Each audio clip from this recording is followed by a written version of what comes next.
여러분 집 현관문에 혹시 뭐가 붙어 있나요? 짜장면집 스티커 말고 여러분 붙어 있는 게 하나가 있어야 됩니다. 뭐가 붙어 있죠? 네, 교패가 붙어져 있습니다. 여러분 교패가 붙어져 있다는 것은 무엇을 의미합니까? 네, 이 집이 바로 예수 그리스도를 믿는 집이다라고 하는 그러한 의미가 있습니다. 특히나 새 갈릴리 교회라고 하는 그 교인 명패를 교패를 붙임으로 통해서 우리 이 집에 사는 사람들이 다 새 갈릴리 교회에 속한 교인이다라고 하는 그 모습을 우리에게 보여주는 것입니다. 여러분 집 안에 들어가면 또 뭐가 있죠? 벽에 혹시 뭐가 걸려 있어요? 집 안에 들어가면? 달력. 거기 그 달력에 보면 그 밑에 뭐가 이름이 뭐가 쓰여 있어요? 제가 그때 신방 가보니까 새마을 금고가 많던데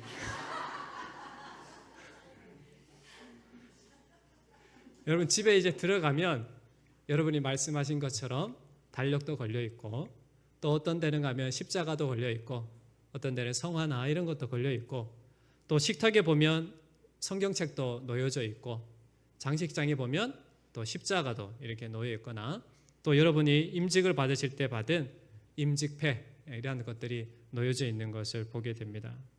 그러면 이러한 다양한 상징물들이 보여주는 게 뭡니까? 무엇을 의미하고 있죠? 바로 이 가정은 예수 그리스도를 믿는 가정이다라는 것을 보여줍니다.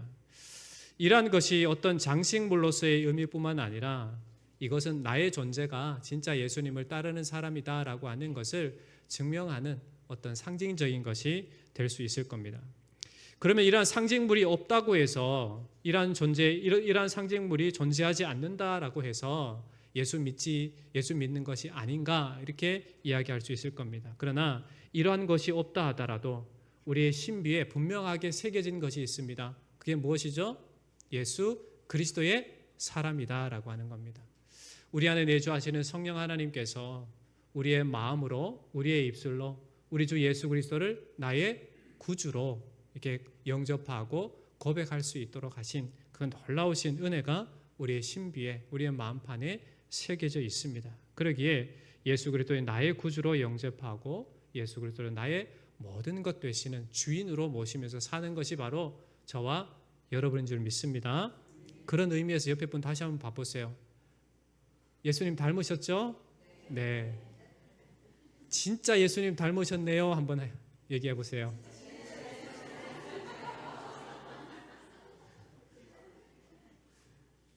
여러분, 우리 인생을 이끌어 가시는 분이 누구입니까? 하나님이십니다. 왜요? 하나님께서 우리를 하나님의 자녀로 불러주셨기 때문에 그렇습니다. 그래서 우리가 무엇을 하든지 우리가 가정에 있든지 직장에 있든지 일터에 있든지 우리가 우리 됨은 바로 하나님의 은혜로 되어짐을 알고 하나님의 놀라우신 은혜로 그 사랑으로 그리스도인이 되었고 하나님의 자녀로 세움받았다라는 사실을 알고 우리는 살아갈 수 있어야만 됩니다. 이 세상에 존재하는 모든 것들이 바로 그러해야만 합니다. 나라이든지 또 공동체이든지 우리 각 개인이든지 이 땅에 존재하는 모든 것들은 우리의 하나님 되심, 우리의 주인 되심, 그 하나님 바로 우리의 모든 것 되심을 고백하며 인정하며 살아가야 하는 것입니다. 그렇다면 우리가 하나님을 알고 모든 것이 하나님의 은혜라는 사실을 매일같이 깨닫도록 할 수 있는 것이 무엇이 있을까요?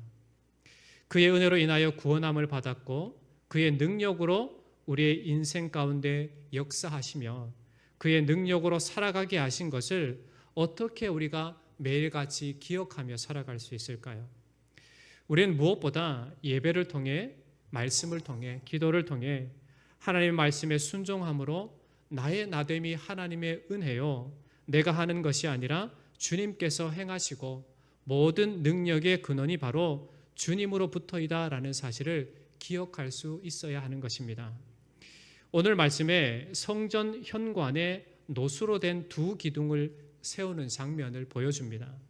그런데 노수로 기둥을 세우기 위해서 노수의 대장장이 즉 노수로 된 일을 하는 기술자 히람이라는 사람을 데려오게 됩니다. 여러분 여기서 말하는 히람은 두로 사람이긴 하지만 두로 왕 히람을 가리키는 것이 아니라 동명이인입니다. 여기서 말하는 히람은 놋에 대해서는 정말 전문가인 그 기술자를 이야기합니다. 그래서 13절 14절 말씀을 다시 한번 보시면 솔로몬 왕이 사람을 보내어 히람을 두로에서 데려오니 그는 납달리 지파 과부의 아들이요 그의 아버지는 두로 사람이니 놋의 대장장이라.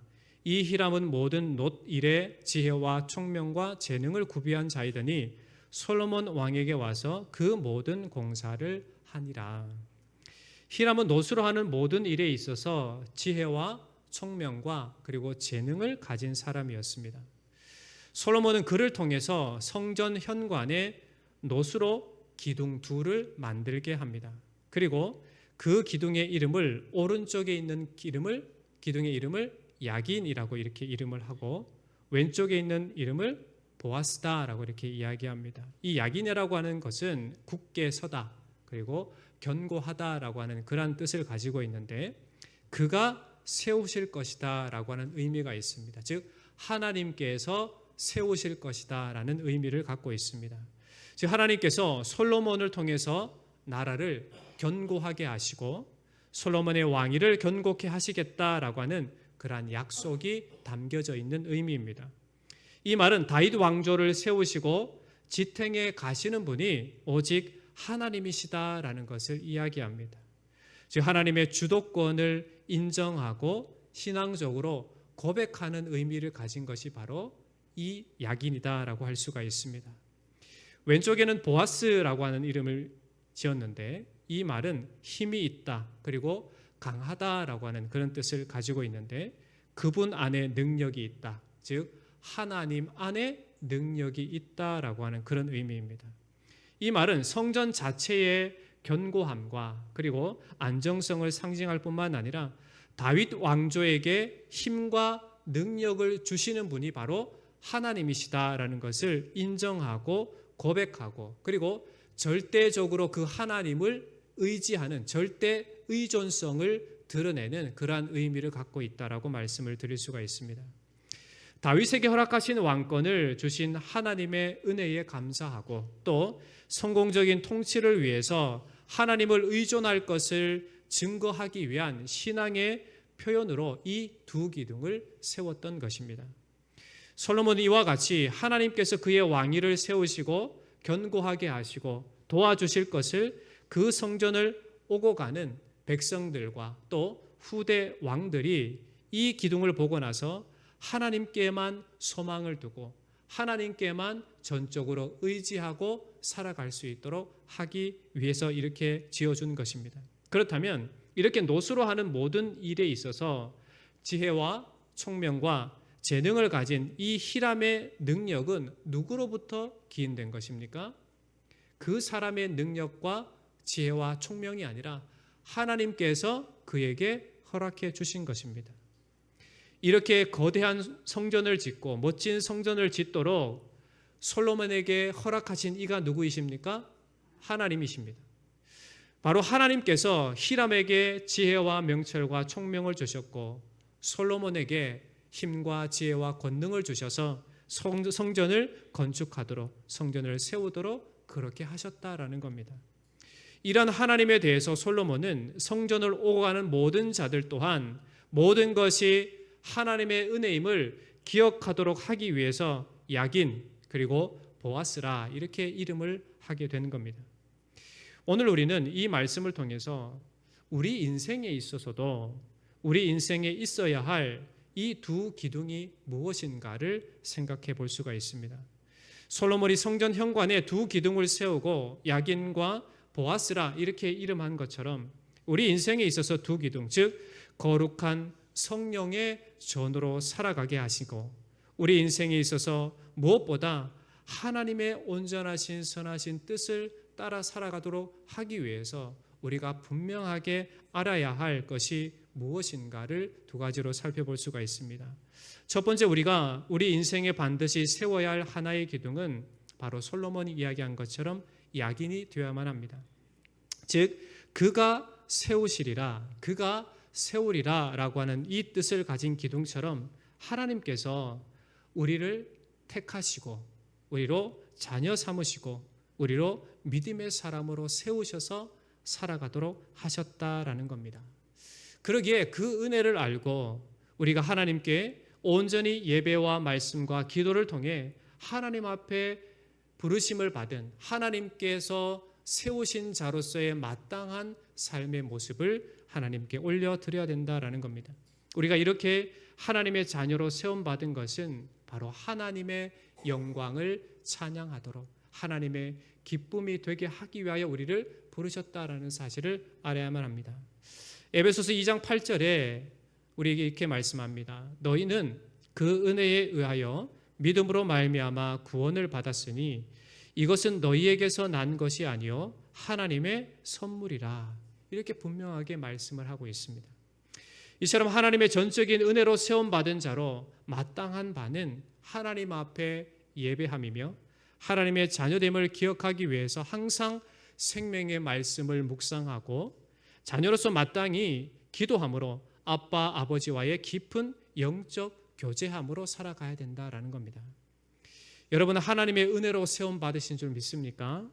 그렇다면 하나님이 기뻐하시는 예배와 말씀과 기도를 통해서 우리에게 주어진 이 삶의 기둥을 온전하게 세우시기를 축복합니다. 그런데 예배와 말씀과 기도의 삶을 게을리하는 모습이 참 우리에게 있는 것 같습니다. 왜 그렇게 말씀과 예배와 기도에 게을러집니까? 라고 이렇게 물어보면 다들 한결같이 바빠서 그렇습니다 라고 이렇게 이야기를 합니다. 그렇습니다. 요즘 사람들은 참 바쁘게 살아가는 것 같습니다. 어느 누구 하나 그냥 길에 다니는 사람 잡아서 요즘 바빠요 안 바빠요 하면 다 바쁘다라고 이야기합니다.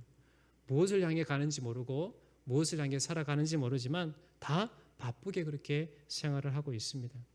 그런데 자세히 자신의 삶을 이렇게 돌이켜보면 나의 즐거움과 나의 기쁨을 위한 시간은 있는데 하나님께 예배하고 말씀을 묵상하고 그리고 기도하는 시간은 없다라는 것을 발견하게 됩니다.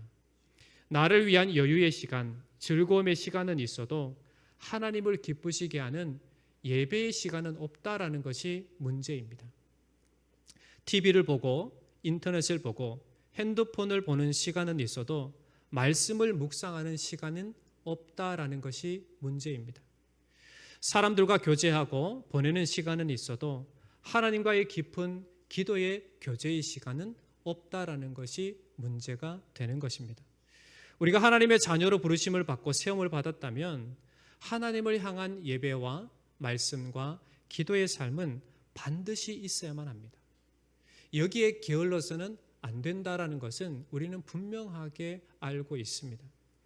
골로새서 2장 6절로 7절 말씀해 보면 이렇게 말씀합니다. 그러므로 너희가 그리스도 예수를 주로 받았으니 그 안에서 행하되 그 안에 뿌리를 받으며 세움을 받아 교훈을 받은 대로 믿음에 굳게 서서 감사함을 넘치게 하라. 이렇게 말씀합니다. 바울은 예수 그리스도를 주로 섬기는 자로 그 안에 행하라라고 말씀합니다. 그 안에 뿌리를 받고 세움을 받아 뜻이 무엇인지 하나님의 뜻이 무엇인지 아는 자로 믿음에 굳게 서라라고 말씀을 합니다. 여러분 자신 한번 살펴보십시오. 지금 내가 진짜 하나님께서 구속해 주시고 하나님의 자녀로 세움 받은 자로서 내가 믿음 가운데 굳건히 서 있는가? 여러분 자신을 살펴볼 수 있어야만 합니다. 사람은 습관에 따라서 행동을 하게 되어 있습니다. 무엇을 습관적으로 하느냐에 따라서 행동이 달라지게 되어 있습니다. 19세기 영국 소설가 중에 찰스 디킨슨이라는 사람이 있습니다. 그 사람이 쓴 소설 중에 두 도시 이야기라는 이 내용에 나오는 내용입니다. 이 내용에 보면 한 죄수가 있습니다. 죄를 저질러서 오랫동안 교도소에서 복역하게 되는 그 죄수 한 사람이 등장합니다. 그는 오랜 시간 교도소에 있으면서 그 생활에 익숙하게 되어집니다. 이제는 자신이 거하는 좁은 그 감방, 그 공간이 편하고 안락하다라고 느끼게 되었습니다. 그렇게 오랫동안 교도소 생활을 하다가 복역 기간이 끝나고 석방이 되어서 이제 자기 집으로, 즉 부모님이 계신 집으로 돌아가게 됩니다. 그의 부모님 집에 이르러서 그가 이제 잠을 청해야 될 그 방에 들어가서 첫날 밤을 보내게 됩니다. 그런데 첫날 밤을 자는데 잠을 이루지 못합니다. 왜 잠을 이루지 못했을까요? 너무 기뻐서, 그 좁디 좁은 감방을 벗어나서 나는 너무 행복해서 그렇게 잠을 못 잤을까요? 아닙니다. 너무 불편해서. 자기가 지금까지 살았던 곳은 좁디 좁은 곳이고, 어떻게 보면 냄새도 나고, 어떻게 보면 지저분한 곳이라고 할 수 있겠죠. 그런데 그곳에서 벗어나서 깨끗하고 넓은 방에 가서 잠을 청하니까 잠을 이루지 못했던 겁니다. 왜? 너무 좁은, 그렇게 오랫동안 살아왔던 감방이 익숙해져 있기 때문에 그렇습니다. 그랬더니 이 사람이 잠을 자기 위해서 어떻게 했을까요? 좁은 공간을 다시 만들었다고 합니다. 그리고 나서 거기에 잠을 청했다라고 이야기를 합니다. 그랬더니 그곳에서 자고 나니까 마음이 평안하고 안락한 삶의 모습을 되찾았다, 이렇게 이야기를 하고 있습니다. 이 소설이 무엇을 말하고자 합니까? 인간은 길들여질 수 있는 존재다라고 이야기가 되어지는 겁니다. 불편함에도, 그리고 어리석은 행동임에도, 어떠한 죄악됨임에도 인간은 길들여질 수 있다라는 것을 이야기합니다. 이 말은 반대로 해석하면 인간은 좋은 방향으로 길들여질 수 있다라는, 좋은 방향으로 나아갈 수 있다라는 존재이기도 하다라는 것을 이야기합니다. 무엇보다 그리스도 예수로 인해서 새로운 피조물 된 자로, 새로운 존재로 부르심을 받은 줄 알고 이제는 옛 사람의 습관을 벗어버리고 새 사람의 신분을 가진 새 신분에 맞는 습관을 들여야 된다라고 이렇게 해석할 수가 있습니다. 하나님의 자녀는 날마다 성령을 따라 살아가는 삶이 되어야만 합니다. 육체의 욕심을 따라 사는 사람이 결코 아니라는 것을 우리는 알아야만 합니다. 갈라디아서 5장 16절에 뭐라고 말씀합니까? 내가 이르노니 너희는 성령을 따라 행하라. 그리하면 육체의 욕심을 이루지 아니하리라. 분명하게 말씀을 하고 있습니다. 하나님을 예배함, 하나님께 예배드림이 마땅한 이유가 무엇입니까? 우리를 그렇게 부르셨기 때문에 그렇습니다. 하나님은 우리를, 죄인된 우리를 부르신 이유가 하나님의 영광과 기쁨이 되게 하기 위하여 우리를 부르셨습니다. 하나님께 영광을 돌리기 위한 방법이 뭘까요? 가장 첫 번째가 하나님 앞에 예배드리는 겁니다. 여러분, 말씀을 가까이 해야 하는 이유가 무엇입니까? 말씀을 통해서 하나님의 우리를 향하신 선하신 뜻이 무엇인지를 분별할 수 있기 때문에 그렇습니다. 말씀을 통해서 내가 지금 어떠한 삶의 모습으로 살아가고 있는지를 깨달을 수 있기 때문에 그렇습니다. 말씀을 통해서 하나님이 나에게 어떻게 살아가라고 말씀하시는지를 깨닫게 되는 것이고, 말씀을 통해서 하나님이 우리에게 부어주시는 그 말씀의 능력으로 살아가도록 우리에게 허락해 주신 것입니다. 그러기에 우리는 늘 말씀을 가까이 할 수 있어야만 합니다. 기도해야 하는 이유가 무엇입니까? 기도를 통해서 하나님의 마음을 알게 되고, 기도를 통해서 우리의 심령이 깨어지게 되고 깨어나게 되고, 기도를 통해서 우리에게 주어진 사명이 무엇인지를 깨닫게 됩니다. 기도를 통해서 하나님으로부터 무한히 공급되어지는 그 은혜를 경험하게 되기 때문에 그렇습니다. 우리는 이러한 예배와 말씀과 기도의 기둥을 통해서 은혜를 공급받아서 하나님께서 나를 부르셨고 자녀로 세우셨고 그 부르심으로 살아가게 하셨다라는 사실을 알고 살아갈 수 있어야만 됩니다. 바라긴 저와 여러분이 하나님의 전적인 은혜로 구원함을 받은 하나님의 자녀로 세우심을 받았기에 이 한평생, 언제 끝날지 모르지만 이 짧은 한평생의 삶을, 다시금 돌아오지 않는 이 삶을 살아갈 때에 항상 하나님 앞에 예배하며 말씀과 기도의 삶을 게을리하지 마시고 성령을 따라 행함으로 온전한 믿음의 기둥을 세우시기를 주의 이름으로 축원합니다. 우리 인생에 있어서 반드시 세워야 할 또 다른 하나의 기둥은 무엇인가? 오늘 솔로몬이 왼쪽 기둥의 이름을 보아스라 그런 것처럼 우리도 또한 이 보아스의 기둥을 세워야만 합니다. 즉 그에게 능력이 있다라고 하는 이 겸손함의 기둥을 우리는 세울 수 있어야만 합니다. 하나님께 능력이 있음을 알고 주님을 항상 의지하고 하나님 말씀하시면 순종의 발걸음으로 나의 능력과 나의 지혜와 나의 힘이 아니라 오직 하나님의 능력과 은혜로 살아감을 알아. 모든 것의 힘과 근원이 되시는 능력이 되시는 그 하나님만을 의존하고 의지하고 살아가는 그 삶의 기둥을 우리는 세울 수 있어야만 되는 겁니다. 나의 지혜와 능력으로 살아가려고 하는 것이 인간일 것입니다. 이만한 힘이 나에게 있고 이만한 능력이 나에게 있으니 누구의 도움도 필요치 않다라고 인간은 생각합니다. 그러나 우리가 알아야 할 것은 자신의 힘과 능력으로 되지 않는 것이 인생이다라는 사실을 깨달아야만 합니다. 왜냐하면 아무리 힘이 있고 능력이 있고 지혜가 있다 해도 내일의 삶이 나에게 보장되어 있지 않다라는 것입니다. 내가 아무리 능력이 있다 하더라도 내가 이룰 수 있는 것이 없다라는 것도 깨달아야만 되는 겁니다. 진짜 지혜로운 삶은 우리의 능력과 지혜가 되시는 분이 누구인가? 그분을 알고 그분을 의지하고 살아가는 것이 진짜 능력 있는 삶을 살아가는 겁니다. 잠언 9장 10절에 뭐라고 말씀합니까? 여호와를 경외하는 것이 지혜의 근본이요 거룩하신 자를 아는 것이 명철이니라 이렇게 말씀을 합니다. 은혜로 세움을 받은 인생은 우리의 삶의 능력이 누구로부터 기인되는지를 아는 사람입니다. 나의 의와 나의 능력과 나의 지혜가 아니라 오직 주의 의요 주의 능력이요 주님의 지혜로 되어진다는 사실을 아는 것이 진짜 지혜로운 사람인 것입니다. 주께서 부르시고 주께 모든 능력이 있음을 알고 살아가는 것이 참 중요합니다. 여러분, 나의 힘과 나의 능력으로 사는 것이 우리의 인생이 아니라는 것을 꼭 명심하시기 바랍니다. 우리가 살아가는 모든 것은 다 하나님의 은혜입니다. 주께서 우리에게 허락하시는 지혜와 능력으로 살아가는 것이 바로 우리 인생인 줄 알아야 하는 것입니다.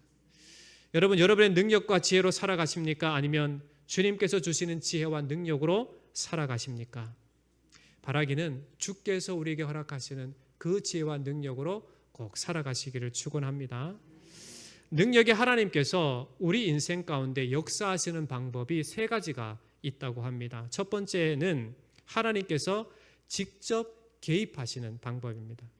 예수님께서 고난 중에 있는 자를 직접 찾아가셔서 고치시는 것처럼 우리가 어려움 가운데 있을 때에 우리가 어려움 가운데 직면했을 때에 그 어려움을 하나님께서 직접 해결해 주시는 그러한 방법이 있습니다. 또 하나의 방법은 협력하심입니다. 성령께서 우리 마음을 감동시키셔서 우리에게 주어진 은사를 통해서 문제를 해결하도록 이끄시는 방법입니다. 세 번째 방법은 내면의 변화입니다. 인생의 문제를 직면했을 때 그 환경을 인내하며 그것을 이겨낼 힘을 우리에게 주시는 겁니다. 즉 상황은 바뀌지 않지만 내가 그것을 인내하고 이겨나갈 수 있도록 하나님께서 우리에게 역사하신다는 겁니다. 이러한 모든 능력의 근원이 누구이십니까? 하나님이십니다.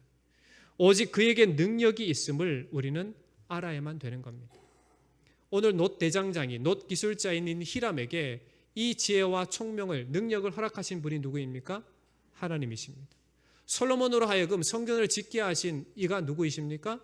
하나님이십니다. 이처럼 나의 힘과 나의 능력, 나의 의지 아니라 오직 우리의 능력은 하나님께 있음을 우리는 반드시 알아야만 합니다. 그러기에 여러분, 여러분의 삶의 모든 형편 속에서 늘 하나님만을 의지하시기를 축원합니다. 그분께만 우리 인생에 진정한 능력이 있으시고 우리의 능력이 되시는 줄 믿고 그분만을 의지하고 그분을 인하여 기뻐하고 즐거워하고 꼭 승리하는 그러한 인생이 되시기를 주의 이름으로 축원합니다. 말씀을 맺겠습니다.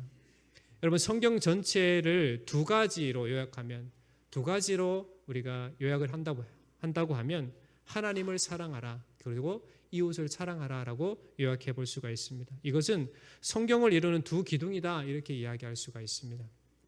그러기에 우리가 예배할 수 있는 것은 하나님께서 우리를 불러주셨기 때문에 그렇습니다. 하나님을 예배한다는 것은 여러분 참으로 큰 은혜입니다. 수많은 사람들이 이 땅에 존재하지만 하나님을 나의 아빠로 받아들이고 모시고 그렇게 예배할 수 있는 사람이 많지 않습니다.